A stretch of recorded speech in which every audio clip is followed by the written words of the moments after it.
A betrayed husband's birthday became the catalyst for his wife's infidelity. The following day, she encountered the consequences of her actions. Reddit here begins the opening scene of your tale of confinement. The engine of the Bentley purred softly as Michael Carter approached to secure the tow cable.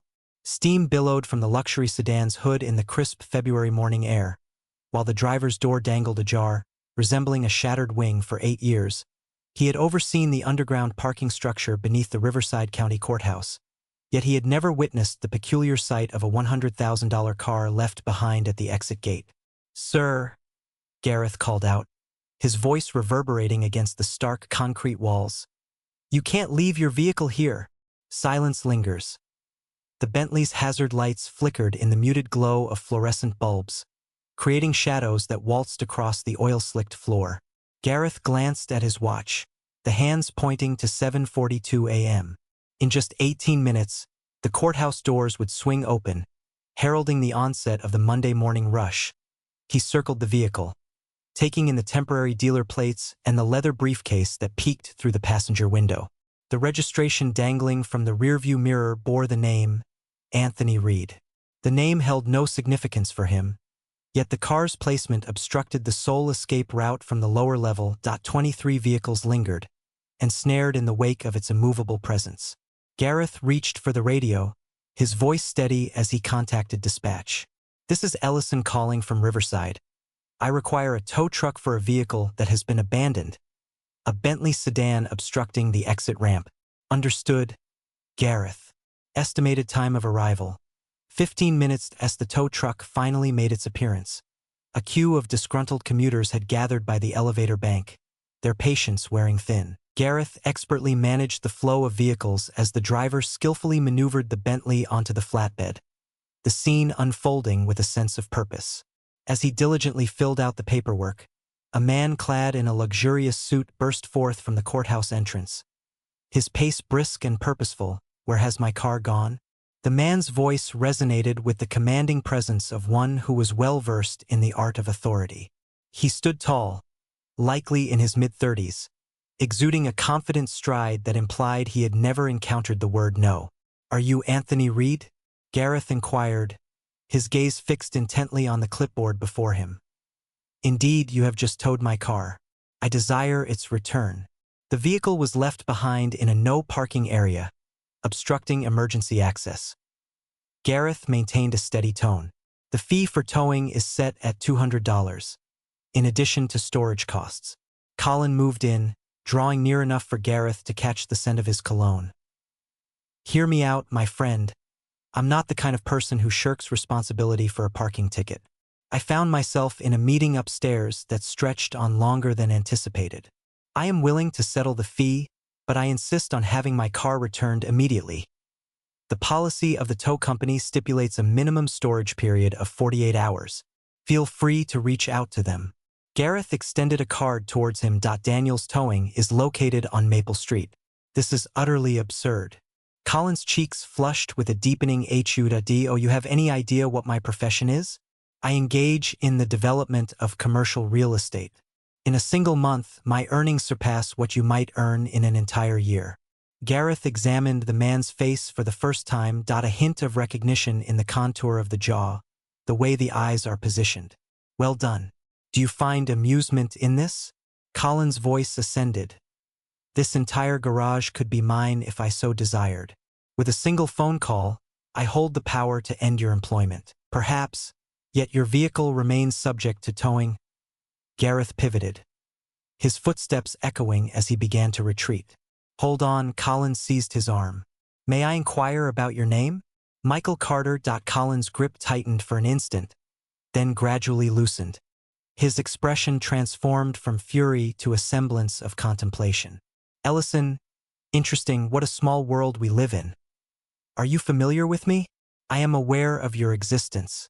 Colin's smile held an icy detachment. "Indeed, I am familiar with you." As dusk settled, Gareth found himself ensconced in his Toyota Camry, parked just across the street from his own home. His gaze was fixed on Anthony Reed, who ascended the front steps of the duplex that had been passed down to him from his father. The residence was a charming craftsman-style structure from the 1920s, now transformed into two distinct living spaces.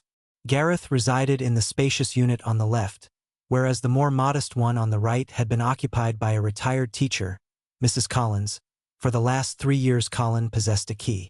Lena, Gareth's wife, opened the door just as Colin was about to reach for the handle.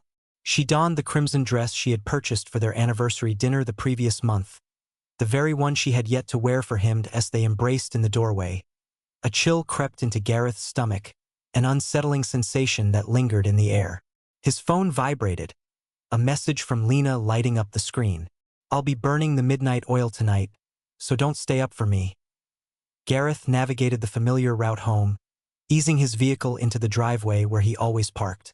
The house lay shrouded in darkness, save for the living room lamp, its glow a solitary beacon, obediently flickering to life as the timer dictated. He lingered in the kitchen, cradling a cup of coffee that had long lost its warmth, grappling with the bewildering images of Anthony Reed that danced in his mind.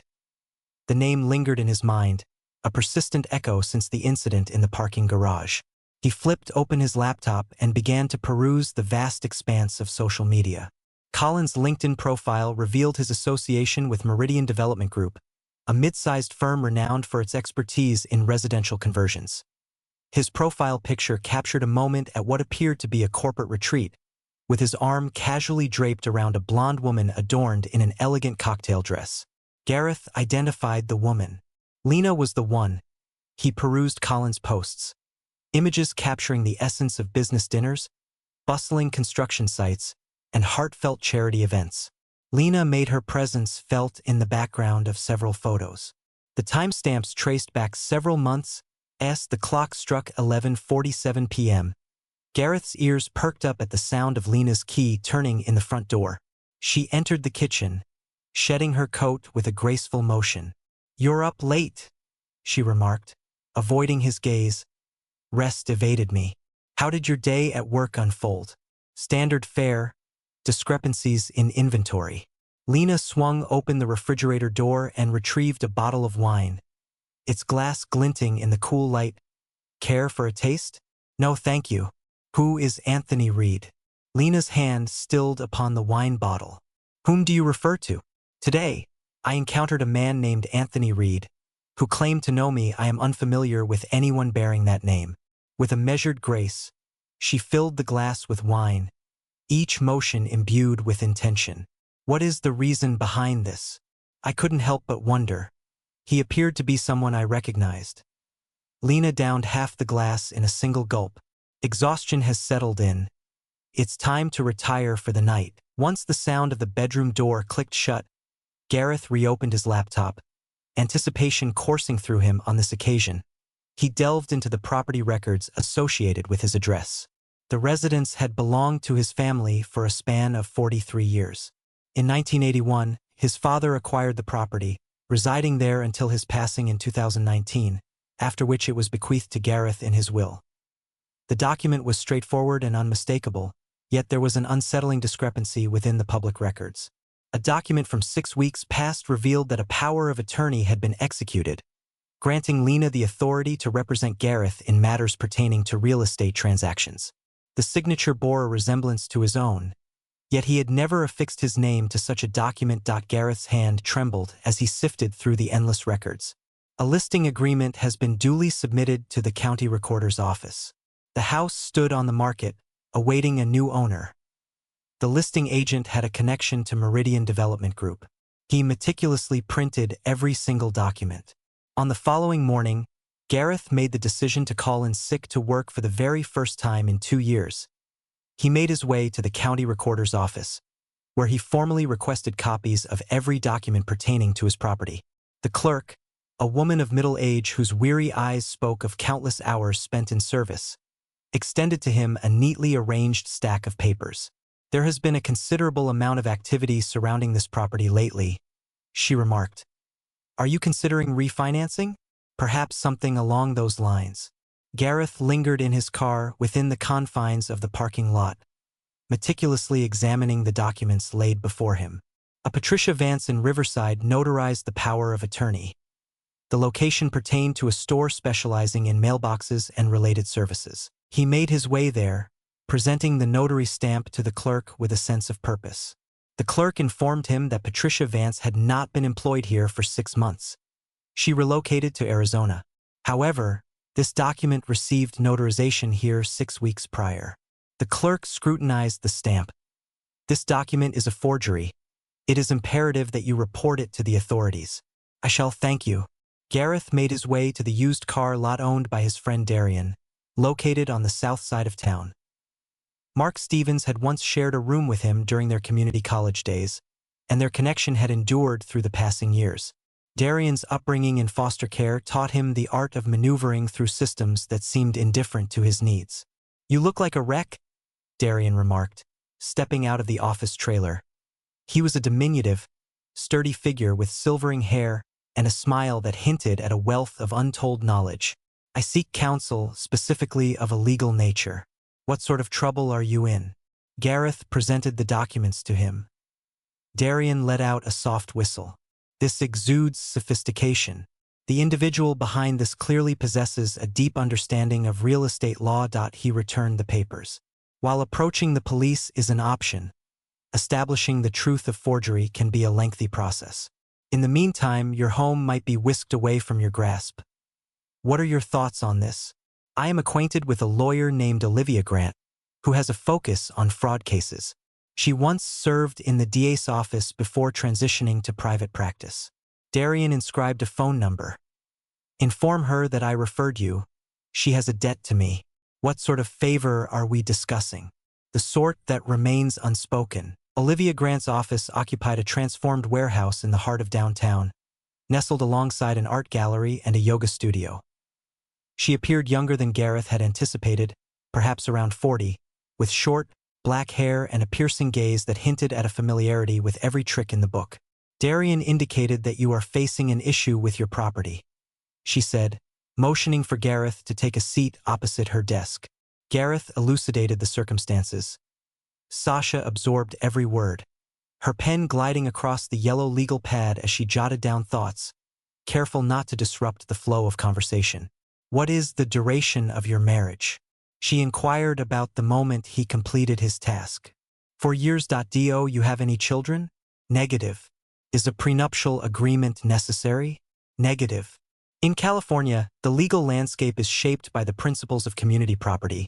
Yet it is important to note that inherited property typically stands apart as separate property. Your spouse would possess no entitlement to the residence following a divorce.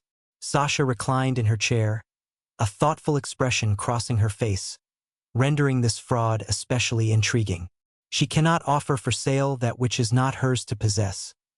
"What steps should I take next?" "Initially, we submit a complaint to the county recorder to mark the property. This will thwart any potential sale from materializing. Furthermore, we meticulously record every detail. Each dialogue, each message exchanged, each written record. Next, we devised a cunning trap.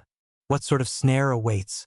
The sort that compels individuals to reveal transgressions they believed they had evaded." Sasha's smile cut through the air like a blade. "The fee for my retainer amounts to $5,000. Gareth inscribed the check as twilight settled. He found himself at the kitchen table, the door creaking open to reveal Lena, her shoulders burdened by the weight of exhaustion. And there was something more, a glimmer of relief dancing in her eyes. "How did your day unfold?" he inquired, his hands clasped neatly upon the table. "All is well, just occupied." She filled her glass with wine, savoring the moment as she took a deliberate sip. "How are you faring? Feeling any better?" "Significantly improved," he grinned, inclining his body closer. "Contemplation of our connection has occupied my thoughts." Lena's hand halted in its ascent, suspended in the air just before reaching her lips. "What is to become of us? The bond we share, the path that lies ahead. It may be worthwhile for us to explore the option of consulting a counselor." Lena placed her wine glass on the table, the sound of a gentle clink resonating in the air. "What prompts this inquiry?" He traced his thumb along the intricate patterns of the wood grain. "It seems as though we are slowly growing distant from one another." I wish to mend what's broken before the sands of time slip away. She stood from her seat and enveloped him in her embrace, her arms finding their way around his shoulders. Your feelings were unknown to me until now. My heart belongs to you, Lena. I desire for us to collaborate. Her lips formed a soft, inviting smile. I share your feelings, and indeed, seeking counseling seems like a wise choice. That night, their lovemaking brimmed with an urgent intimacy, as if every touch could be the final one. In the quiet aftermath, they found themselves intertwined, her breath gradually easing as it mingled with the rise and fall of his chest. Gareth? Indeed? He gently swept a lock of hair away from her face. If something were to happen to me, what would your response be? He stiffened. Could you clarify what you mean? If I were to pass away, or if we were to part ways, what would become of the house? He lingered, gently caressing her hair.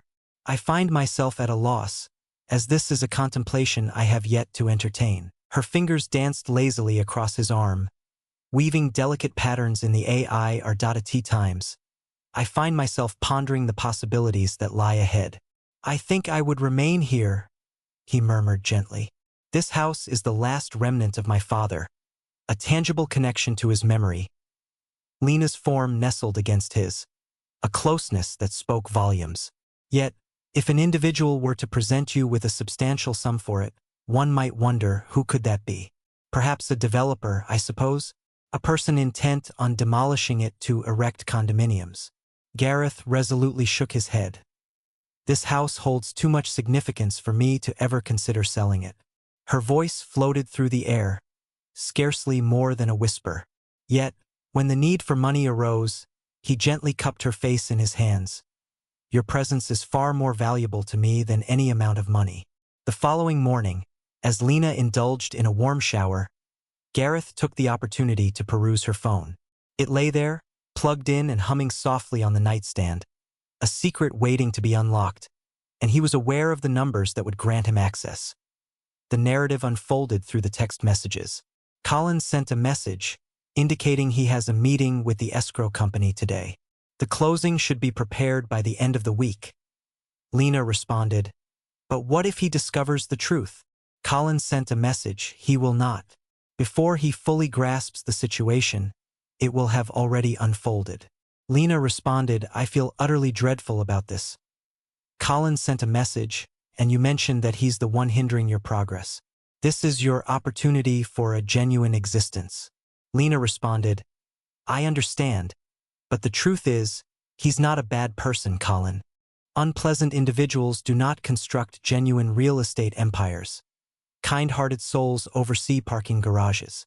Gareth captured the conversation in a screenshot and transferred it to his own device, subsequently erasing the traces from Lena's message history. He lay in bed, feigning slumber, as she emerged from the bathroom. I'll be late tonight, she remarked, as she slipped into her outfit, preparing for the team meeting. Very well, I shall procure dinner. With a gentle touch, she pressed her lips to his forehead, a tender gesture that spoke volumes of her affection. This weekend, I shall find a way to atone for my actions. Once she departed, Gareth reached out to Sasha. We must hasten our schedule, he conveyed to her. What transpired? They intend to finalize things this week, so we should commence our efforts without delay.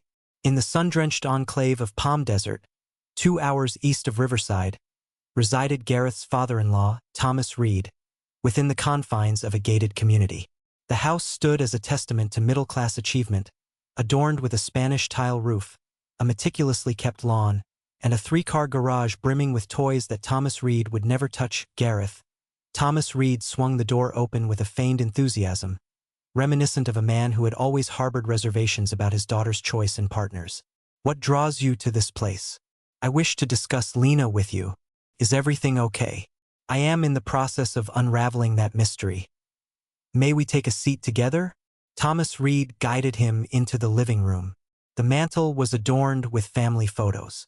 Lena's momentous graduation from business school, her enchanting wedding to Gareth, and the celebration of various holidays and birthdays, and a series of recent photographs. Colin graced family gatherings with his presence. Are you familiar with Anthony Reed? Gareth inquired. Is that Lena's cousin? Indeed, a promising youth, filled with aspirations. Thomas Reed's chest swelled with a subtle pride. He is thriving in the realm of real estate development. He has been frequenting our home quite a bit. Has he indeed? Indeed, the significance of family cannot be overstated. Thomas Reed's smile wavered. What is it that you are implying, Gareth? I suspect that Lena could be involved in an affair. The words lingered in the atmosphere, ethereal and elusive, reminiscent of curling tendrils of smoke. Thomas Reed's visage shifted through a myriad of emotions before finally resting on a mask of defensive anger. Such a grave allegation. Is there any evidence to support that? I possess photographs, text messages, and I am aware that Colin holds a key to my residence. Perhaps there exists a rationale. Indeed, there exists. They intend to sell my house without my awareness. My signature was forged on a power of attorney. Thomas Reed rose suddenly, a jolt of energy propelling him to his feet. It seems to me that it would be best for you to take your leave. I thought it best to allow you the opportunity to speak with her first, before things take a turn for the worse. Are you implying a threat towards my daughter? I am endeavoring to preserve her well-being and uphold the dignity of your family. Gareth sat still, his voice steady and composed. Once this is released, it will be available for all to see. Are court records, newspaper articles, and social media what you seek? Thomas Reed fixed his gaze upon him, the silence stretching between them like a taut string, each second heavy with unspoken words. What would you like me to do? Engage her in conversation, persuade her to reconsider before the situation escalates beyond control. Should I choose not to, I shall manage it in my own manner. As Gareth navigated the winding road home, the desert sprawled around him, the sun dipping low and casting a warm glow over the majestic mountains in the distance. As he eased his car into the driveway, the shrill ring of his phone pierced the quiet evening air. Sasha here. I have some news to share. Is it favorable or unfavorable? It all hinges on how you choose to see it. I embarked on a quest to uncover the details surrounding Anthony Reed. He has traversed this path previously. Could you clarify what you mean? 3 years prior, he found himself entangled in a comparable scheme. An elderly woman residing in Rancho Mirage entrusted her nephew with power of attorney, leading him to sell her house to a development company. Colin shared a college room with his nephew. What transpired? The woman passed away prior to the trial commencing. Natural causes, yet the timing feels rather fortuitous. Colin faced no charges, yet he endured a thorough interrogation. Gareth sensed a chilling wave unfurl within his chest. Do you believe he has experience with this? I believe he excels in that regard. The distinction lies in the fact that you are not an elderly woman lost in her thoughts. You are a person who understands the art of resistance. What shall be our next course of action? The trap is sprung. Tomorrow evening, I encourage you to engage in a heartfelt conversation with your wife. Inform her that you are aware of the power of attorney, but refrain from bringing up Colin. Allow her to believe that your knowledge is limited to the documents alone. What purpose will that serve? It will send her into a frenzy. In moments of panic, individuals often find themselves prone to errors. As dusk settled, Gareth found himself in the living room, anticipation hanging in the air as he awaited Lena's return. He had dedicated the day to the meticulous task of placing concealed cameras in carefully chosen spots around the house. Sasha had suggested a security firm renowned for its expertise in subtle surveillance. Lena made her entrance at 7:30, her hands laden with takeout bags from their beloved Thai restaurant. With a gentle motion, she placed them on the kitchen table and carefully lifted the lid of the pad Thai container. I thought we could have dinner together, she said, as she settled onto a stool. It appears that you have been under a great deal of stress recently. Gareth left the food untouched. He stood firm, his voice unwavering. I find myself overwhelmed. It's essential that we have a conversation. She lingered, chopsticks poised delicately between her fingers. Concerning what matter? He crossed his arms, a gesture that spoke volumes. Concerning the power of attorney that you fabricated. The hue faded from Lena's cheeks. She set the pad Thai aside, her fingers curling tightly around the edge of the table. I'm afraid I'm not quite following your train of thought. As he approached, Gareth's voice took on a more resolute quality. I have reviewed the documents. Lena, I understand that you are in the process of selling the house. Lena settled onto the stool, her shoulders drooping in weariness. Gareth, allow me to elucidate. Then elucidate, he urged, brow arched. She let out a breath, her voice quivering. I had intended to share that with you. I simply wished for it to be a delightful surprise. What sort of surprise? He inquired, leaning in closer. Her eyes flickered down to the floor. A buyer has emerged, ready to offer an impressive $2.1 million, significantly surpassing the market value. I envisioned us using the funds to acquire something more modern, something that belongs to us, not to your father. Gareth's lips formed a narrow line. You have replicated my signature. Lena's eyes brimmed with tears. I intended to share this with you prior to our closing. I simply aimed to initiate the process. He drew a chair from the table and settled into it across from her, his voice barely above a whisper. Who is the purchaser? A development company, she murmured. There are plans to demolish both units and construct condominiums in their place. And the name of the company, he insisted, his gaze unwavering. She shook her head, tears cascading down her cheeks. I find myself at a loss for recollection. Everything is managed via a broker. Gareth stood, his voice icy. Lena, please reach out to them tomorrow and ensure the sale is cancelled. Her shoulders trembled. I am unable to do that. Why not? He insisted. She concealed her visage, weeping softly. I have already invested the earnest money. He gazed at her, disbelief etched across his face. What is the cost? To $50,000, she gasped. You took $50,000 from me, he declared. His tone carried a weight of disbelief. It wasn't theft. I intended to confess. She wept. Gareth's jaw tightened as he rose to his feet. I want you to leave. She sprang up, her voice cracking. This place belongs to me as well. It's my home, he replied, his voice devoid of emotion. You were once a presence in this space, and now you have vanished. Lena's tears ceased to flow as she took a step back. You cannot cast me aside. I am your wife. He locked his gaze onto hers, unyielding and fierce. Then take action. Reach out to the broker tomorrow, cancel the sale, refund the money, and refrain from deceiving me in the future. Her jaw quivered slightly. What if I choose not to? He lingered for a moment, then uttered his words with a calm certainty. Then you shall discover the consequences of taking from one who possesses nothing more to forfeit. That evening, Lena found herself resting in the guest room. Beyond the fragile barriers, Gareth caught the soft whispers of her voice as she spoke into the phone. Desperate, imploring whispers eluded his understanding as he lay awake, tormented by the shadows of her treachery and the stillness of the night. At precisely 3 a.m., his phone emitted a soft buzz. A message from an unfamiliar source. It's time for a conversation. Tomorrow at 7 p.m., meet me at Riverside Park. Come by yourself. Gareth captured the message in a screenshot and sent it along to Sasha. Her reply was swift, urging me not to leave, as the situation was intensifying. Yet Gareth was already in the process of getting dressed. Riverside Park lay in stillness, the only sign of life the gentle rise and fall of a few weary souls resting on worn benches. Gareth sat atop a picnic table near the playground, his gaze wandering through the dance of shifting shadows.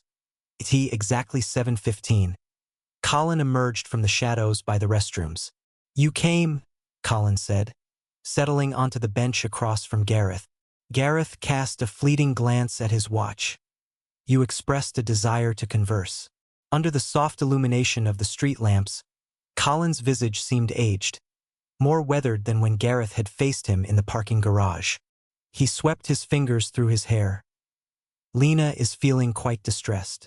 She ought to be, Gareth responded, his arms crossed firmly. Colin inclined his body, drawing closer. She claims that you issued a threat against her. I instructed her to give back the money she took, Gareth stated calmly. Colin's laughter echoed emptily. It is not as straightforward as it seems. Indeed, it is, Gareth asserted with conviction. She calls off the sale, refunds the earnest money, and we act as if this moment never occurred. Colin shook his head, his eyes shadowed with a deep intensity. Seems you might be missing the point, don't you think? Understand what? Gareth inquired, a hint of tension threading through his voice. My wife doesn't love you, Colin stated with an unwavering tone. Her heart was never yours to hold.